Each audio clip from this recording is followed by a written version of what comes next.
Live on KPRC TV and the KPRC2 Plus live stream. The news starts now. The HPD sex assaults investigation scandal is officially entering a new month. What started off as a social media post has become the department's biggest scandal since the deadly botch raid on Harding Street. Good evening, everyone, and thank you so much for joining us tonight. I'm Daniela Guzman. And I'm Andy Sirota in for Keith Garvin. KPRC2 investigator Mario Diaz has been asking questions of HPD Chief Troy Finner and City Hall since the very beginning. And tonight, Mario is learning of more members of HPD's leadership being asked questions. Mario?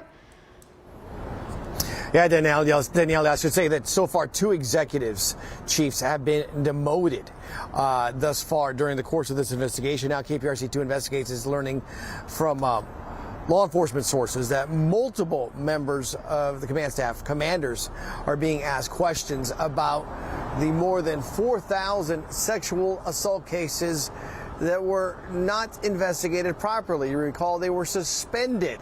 We're also still trying to identify whether or not Chief Troy Finner has answered questions by investigators himself. How much more investigating do you feel something like this truly requires? I think I probably could have been complete with this in 2 weeks, but I'm not internal affairs. No, he's not. He's Ray Hunt, executive director of HPD's union, who expressed his concerns today to KPRC2 Investigates about Chief Troy Finner handing down disciplinary actions in an investigation he's at the center of. Remember, the chief of police determines the final discipline on a case. Is that fair if the chief is part of the investigation, that person also makes the determination? That's a question for whether or not this mayor wants to dig into and say, do I think it's fair to my officers? Do I think it's fair to our members to be investigated and the final discipline issued by someone who's also being questioned on this case? Questions over IAD's investigation, considering they report to Chief Finner, is one we asked before Mayor John Whitmire announced his independent panel. I don't believe that they're going to be an investigatory committee. I believe that they're going to be more of an oversight committee.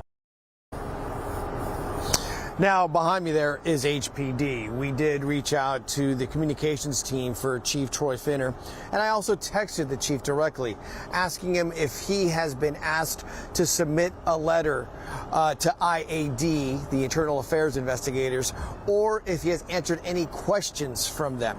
It's normal that in a situation like this, during an investigation, that you might have someone submit a letter. They might request that letter. They want to document it.